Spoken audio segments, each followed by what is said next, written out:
आप सभी। Welcome to our channel. मैं कशिश अग्रवाल आज लेके आई हूँ क्लास 12 का चैप्टर सॉल्यूशन। ओके, तो व्हाट इज अ सॉल्यूशन? आप लोगों को क्या लगता है सॉल्यूशन का क्या मतलब होना चाहिए? अच्छा, आप लोगों ने कभी सॉल्ट और वाटर का मिक्सचर बनाया है? अरे पानी और नमक का मिक्सचर बनाया होगा, सबने बनाया होगा। तो जब हम उस मिक्सचर को बनाते हैं तो क्या कभी ऐसा हुआ है कि हमें उस मिक्सचर को मिक्स करने के बाद सॉल्ट अलग दिख रहा है, वाटर अलग दिख रहा है? नहीं, ऐसा पॉसिबल तो नहीं है। हमें दोनों ऐसा लगता है कि वो एक ही मिक्सचर है। इसको बोलते हैं सॉल्यूशन। तो what is solution? Solution is homogeneous mixture of two और मोर कंपोनेंट्स। अभी होमोजीनियस वर्ड क्या है? अच्छा, होमोजीनियस वर्ड का मतलब क्या होगा? होमोजीनियस वर्ड का मतलब होगा कि मान लो अगर आपने एक सॉल्यूशन लिया है, सपोज इसमें वाटर है और सॉल्ट है, आपने इसको मिक्स कर दिया। अब मिक्स करने के बाद क्या ऐसा होगा कि इस पार्ट में आपको कुछ अलग दिखेगा, सॉल्ट ज्यादा दिखेगा, या फिर इस पार्ट में कुछ अलग दिखेगा? ऐसा तो नहीं है। हमें पूरे कंटेनर में वो एक ही सॉल्यूशन दिखेगा। तो इसी को बोलते हैं होमोजीनियस। होमोजीनियस मतलब होता है uniform composition. Uniform composition through out the mixture. अच्छा, अब uniform composition through out the mixture मतलब तो होमोजीनियस हो गया। ऐसा ही एक और वर्ड होता है, उस वर्ड को हम बोलते हैं हेट्रोजीनियस। जहां कभी भी आपको हेट्रो वर्ड दिखे तो समझना हेट्रो मीन्स होता है डिफरेंट और होमो मीन्स होता है सेम, तभी इसमें सेम कंपोजिशन थी। अब हेट्रो मीनिंग क्या होगा? डिफरेंट। डिफरेंट मतलब ऐसा सॉल्यूशन जहां पे कैसी कंपोजिशन हो? नॉन यूनिफॉर्म कंपोजिशन हो। कैसी कंपोजिशन हो?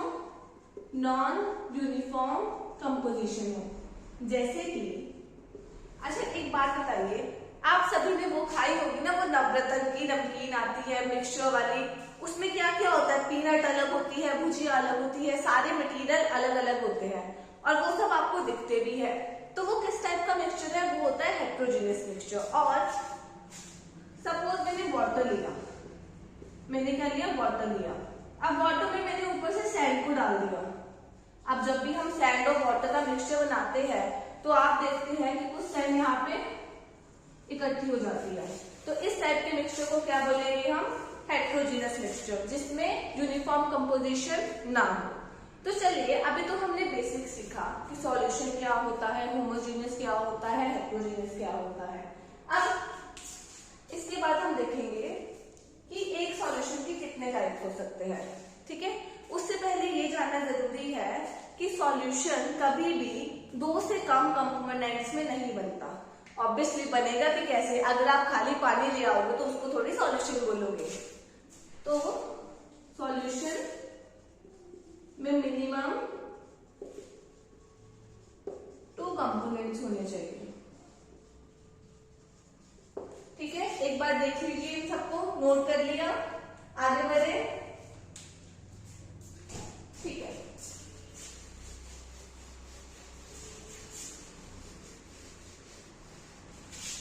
अब आगे हम देखते हैं कंपोनेंट्स ऑफ सॉल्यूशन।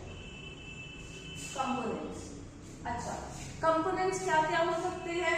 एक हो सकता है सॉल्यूट और एक हो सकता है सॉल्वेंट।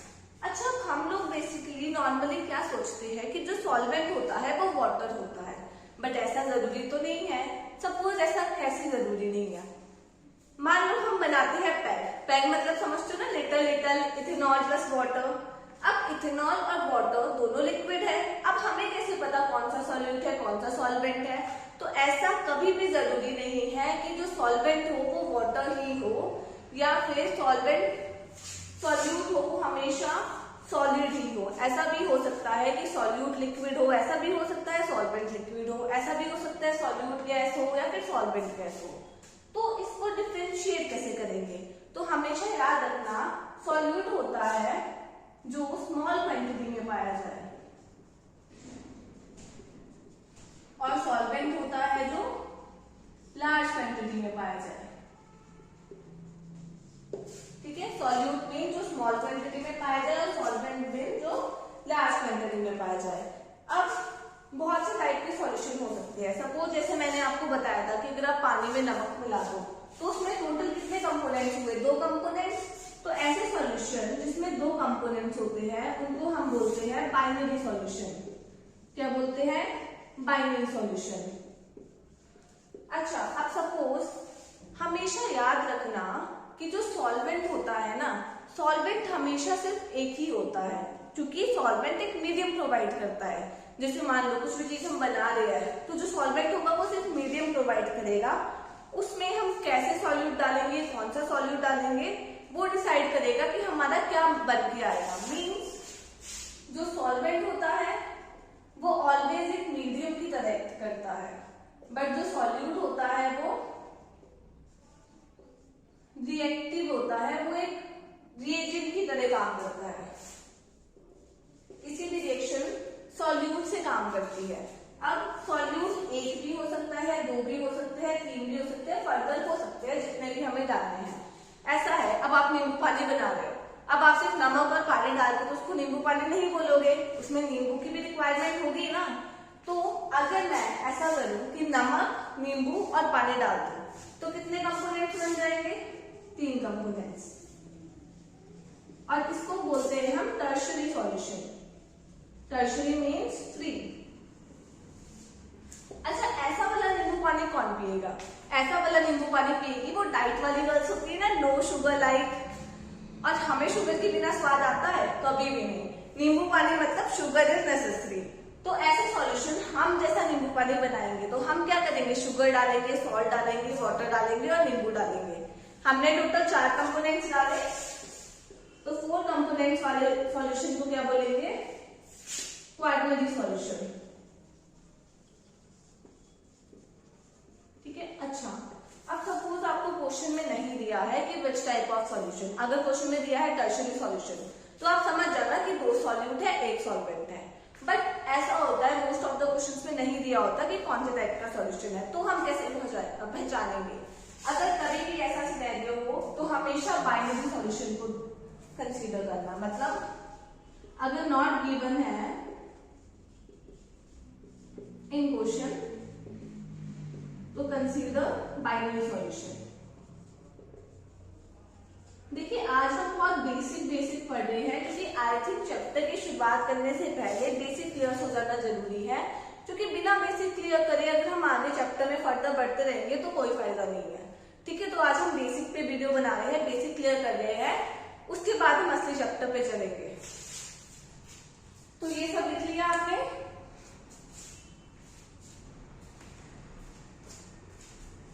तो चलिए आगे हम बढ़ते हैं टाइप्स ऑफ सॉल्यूशन। अब मैंने आपको बताया था जैसा कि सॉल्यूट, सॉलिड, लिक्विड, गैसेस कोई भी हो सकता है और सॉल्वेंट भी सॉलिड, लिक्विड, गैसेस हो सकता है। अच्छा, आप लोगों को सॉलिड, लिक्विड, गैसेस का मतलब तो पता ही है, आई होप पता होगा, आपने पढ़ा होगा। एंड इवन नहीं भी पढ़ा है तो जो मैं +1 का फर्स्ट चैप्टर बनाऊंगी तो आप पढ़ लेना। पर बेसिकली सबको पता होता है कि सॉलिड, लिक्विड, गैसेस क्या होती है। सॉलिड मीन्स कोई स्टेट, जैसे टेबल है, टेबल इज सॉलिड, जिसकी शेप भी हो और जिसकी वॉल्यूम भी हो। लिक्विड मीन्स जैसे पानी है, पानी की कोई शेप नहीं होती पर उसकी एक पर्टिकुलर वॉल्यूम होती है। वैसे गैस मीन्स जिसकी शेप भी नहीं होती और वॉल्यूम भी नहीं होती। अच्छा, चलो अब हम पढ़ते हैं टाइप्स ऑफ सॉल्यूशन।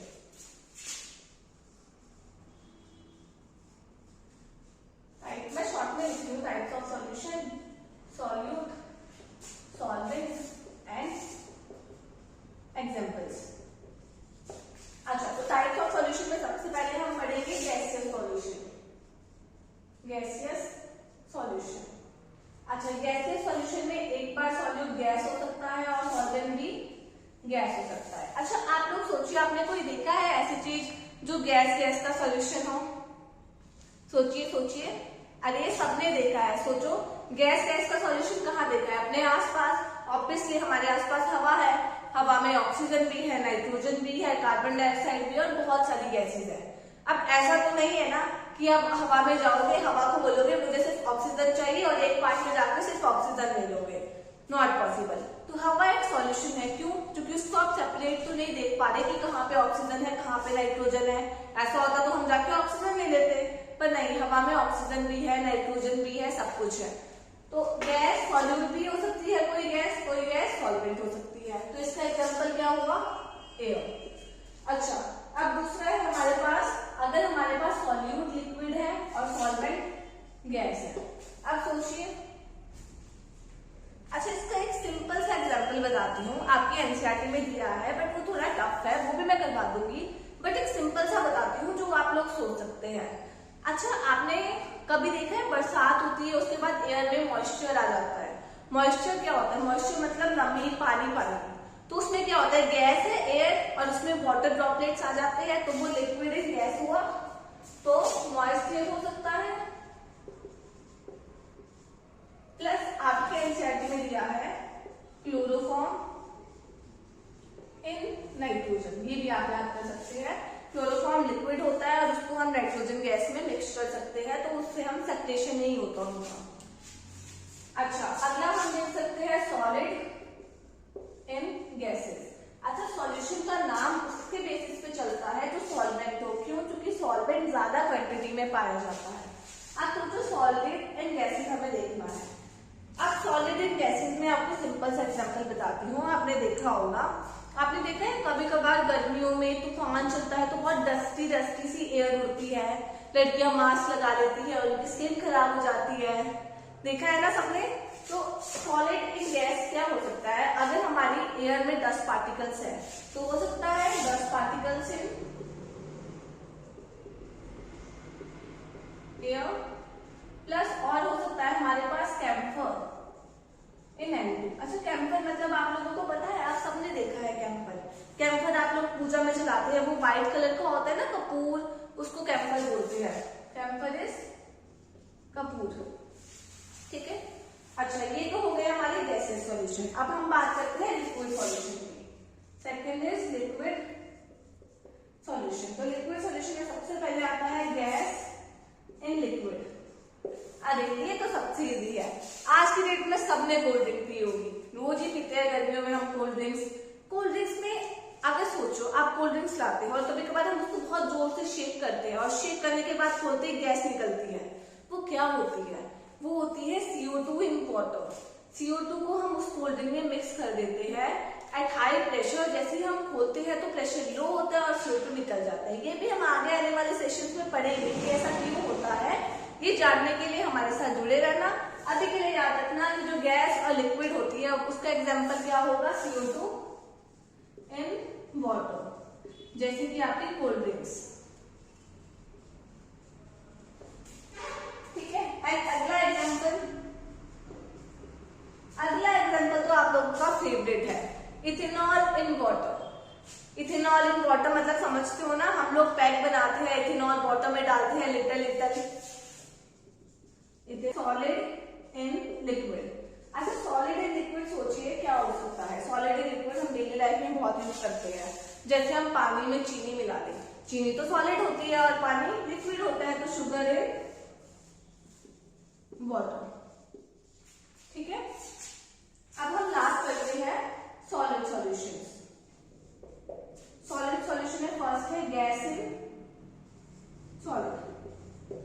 अच्छा, आप लोगों ने अगर 11th पढ़ी होगी, नहीं पढ़ी होगी तो कोई बात नहीं, अगर 11th पढ़ी होगी उसमें ऑर्गेनिक में हम एक कैटलिस्ट पढ़ते हैं कि हाइड्रोजन को हम पैलेडियम के ऊपर एब्जॉर्ब कर देते हैं।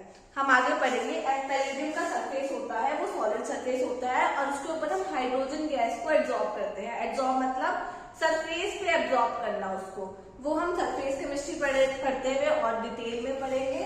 तो गैस और सॉलिड होता है H2 absorb on palladium. Palladium is a element, ठीक है। अगला है liquid in solid. Liquid in solid का क्या एग्जांपल होगा? लिक्विड इन सॉलिड लाइक, अच्छा आप लोगों ने डेंटिस्ट पे गए हो कभी? आप लोग ऑलमोस्ट आधे बच्चे तो गए होंगे डेंटिस्ट में, क्योंकि आजकल चॉकलेट स्वीट्स इतने चल रही है कि डेंटिस्ट की नीड सबको बढ़ जाती है। तो डेंटिस्ट पे गए होंगे तो वो एक मटेरियल फिल करते हैं आपके टीथ में, उसको बोलते हैं एमेलगम। एमेलगम होता है मरकरी इन सोडियम। अच्छा, ये तो आप सबको पता है ना कि मरकरी इज अ लिक्विड और सोडियम इज अ सॉलिड। तो लिक्विड और सॉलिड का एग्जांपल क्या हो गया, मरकरी एंड सोडियम। अब लास्ट करते हैं liquid in solid, solid in solid. अच्छा, सॉलिड इन सॉलिड मतलब होता है एलॉय। एलॉय जैसे कि हमें तो एलॉय पता ही नहीं क्या होता है, तो कोई बात नहीं, मैं बताती हूँ। एलॉय होता है जब आप किसी दो चीजों को मिक्स करते हो ना, दो चीजों को, जैसे मान लो आप लोगों ने सुना होगा कि तांबा, सुना होगा आपने तांबा। तांबा में भी बहुत सारे मेटल्स को मिक्स करके बनाया जाता है। और अच्छा हाँ, सबसे कॉमन आपने सुना होगा कि 24 कैरेट गोल्ड है या फिर 18 कैरेट का गोल्ड है। इसका क्या मतलब होता है, कभी आपने सोचा है? इसका मतलब होता है, जैसे हम बोलते हैं ना 24 प्योर गोल्ड है, मतलब उसमें कोई और मेटल एज ए इम्प्योरिटी नहीं मिला है। 18 मतलब उसमें कुछ अमाउंट ऑफ कॉपर मिलाया जाता है, कुछ गोल्ड मिलाया जाता है और कुछ अदर्स मिलाए जाते हैं। तो एलॉय का एग्जांपल हम लिख सकते हैं कॉपर इन गोल्ड। इसका स्क्रीनशॉट ले लीजिए या लिख लीजिए, बट आई थिंक आपको लिख लेना चाहिए साथ में, क्योंकि लिखते लिखते हमारी प्रैक्टिस बढ़ती है।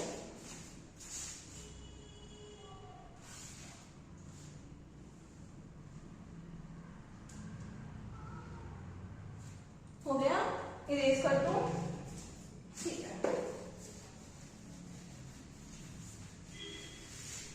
चलिए अब हम फर्दर आगे बढ़ते हैं।